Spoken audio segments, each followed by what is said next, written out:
Namaste, Hotep. Relationships work when they're balanced.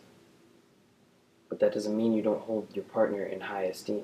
This doesn't even have to be in a sexual relationship. This could be a business relationship, any type of relationship. You hold that partner in high esteem to keep that relationship moving. But if that person is held in high esteem and does not pull you up to their level at the same time, then you're not going to be moving in that relationship, and that relationship is going to be stagnant. You should always find opportunities to rise your vibration up. You have to realize that everything works with the domino effect and causes ripples. Just like when you drop a rock into water and it causes the ripples outward. Water is just like a denser version of ether, and when you project your actions or even your thoughts into the ether, it has a ripple effect and a domino effect, creating cause and effect motions throughout the ether, throughout the universe. And eventually that's exactly what you're going to get back too, because everything moves in 360 degrees, or in that infinity sign, which is just a circle with a twist.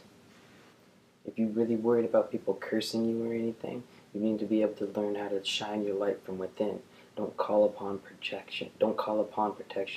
Don't necessarily rely on your stones and your beads and your necklaces and everything, because you have everything that you need already.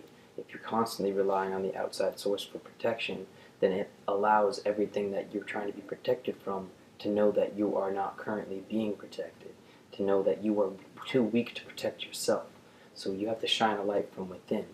You can be dark matter being and have your own light. It means that you're not relying on somebody else's false illusion. You're not relying on their light. You project your own light into the situation. You protect yourself with your own light.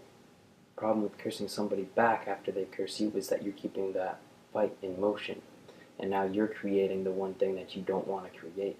When realistically you can take their hate energy, which is just going to be an energy in motion, and use that in order to regenerate through transformation and transform that energy into one of love, creating a totally different domino effect and a totally different cause and effect or ripple throughout the ether, throughout the universe. Regeneration through transformation is very important. The same way that a leaf will fall off of a tree and then eventually break down into soil in which another tree can be born from. See, you can't judge a tree by its age on the rings that it has in its trunk, because it is Mother Nature and it's been around forever. The same way you can't tell my age by the amount of years this body's been on Earth, because I predate history. I'm prehistoric. But also, you cannot be getting caught up in your past lives, because when you get caught up in your past lives, you're putting your current life on pause. You're focusing your energy on that which was instead of creating that which could be. In my opinion, the way that religion fucked everything up was because they didn't tell you that everything is everything. They never told you that as within, so without, as above, so below. They never told you that things can get better. They never told you how to use your energy to heal yourself. They never told you to pray for the devil. Instead, everybody wants to kill. Everybody wants to attack the devil. And what are they doing? They're creating that motion. They're putting energy into that entity. Instead of creating what they want to see, they're creating what they don't want to see. And they've been led to do so. It seems as though everyone can't wait to see their enemies burn. But how is that making you any better than they are? I'm not saying don't stand up for what you believe. I'm just saying all you can do is spread knowledge. All you can do is spread the truth, and you've done your half of the situation. The other half relies on the other party to either take what you said or leave it. But the people that you see on a regular basis are not your enemy. It goes much deeper than that, and that is that old divide and conquer bullshit. It's the easiest way to take us out. While we're fighting each other, we're not focused on what is truly happening behind the scenes, or what is truly happening within us to make us feel that anger. We're not focused on coming to a resolution. We're focused on being the bigger man. And sometimes you have to be ignorant, and sometimes being the smaller man is being the bigger man. As I've said before, the left lung is smaller to make room for the heart. So even though it's smaller for an important role. Anything that you get focused on externally is a distraction. It's there to get you off of your track It's there to make you lose traction. That's what these distractions do. Distraction.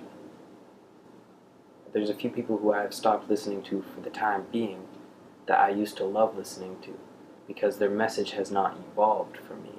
And I'm on a constant evolution. I'm constantly changing and shape-shifting. I'm constantly moving from one area to the next. I'm switching lanes and I'm doing what's best for me on my moment. I'm doing what's best for me in that moment of time. And I just don't vibe with hate shit. I don't vibe with that fear stuff, and I don't vibe with any guilt shit. In the same way that the government got under some people's skin to the point where if there's no cops around, they feel like they need to play cop. It seems as though there's people in the spiritual community who follow their one teacher or their guru or whoever they want to call it, their leader, their pointer. They follow it to a point where they feel like they need to uphold everything and repeat everything that they said word for word, verbatim. But how is that any different than a religion? How is that thinking for yourself? How can you call yourself a real thinker unless you just truly happen to be vibing on every single thing that they say? That's really not even likely. I don't vibe with being property or chattel, and I don't vibe with being a sheep. I vibe with being a thinker for myself. I don't take every single thing that every single person tells me and believe it. Believe only that which you know. So I don't vibe with that sheep shit. I don't vibe with that chattel stuff. I vibe with that 13 love. That 13 love and that 13 respect. I'm creating a paradigm where everybody wakes up. Not a paradigm where those who don't die. I'm creating a paradigm where everybody comes to the point that I'm at right now. Because the point I'm at right now is great. And where I'm headed is even better. I send my energy to love people and to wake them up. I don't waste my energy on laughing at those who are asleep. When somebody is sick, you work on a remedy, or you give them a remedy that you knew worked for yourself. You don't laugh at their sickness and then watch them die. So create the paradigm that you want to see happen. And remember that everything goes much deeper than you think it does. Everything is a reflection of yourself. Remember that the spiritual journey is a journey. It doesn't have an end location. It's something that keeps moving. The path always keeps going. And if you're listening to somebody with the exact same message repeatedly, then it's time to move on. It isn't to say that you can't come back and check it out again. But if you're vibing with somebody, if you're not vibing with somebody, that doesn't mean you have to put up with it. You're the creator of your own reality. You put up with what you want to put up with. Especially when it's something on the computer. At the click of a button, you can be in a different scenario. Nah, fuck that guilt shit. Fuck that fear shit. And fuck that hate shit. 13 love to all my brothers, my sisters, and everything in between. 13.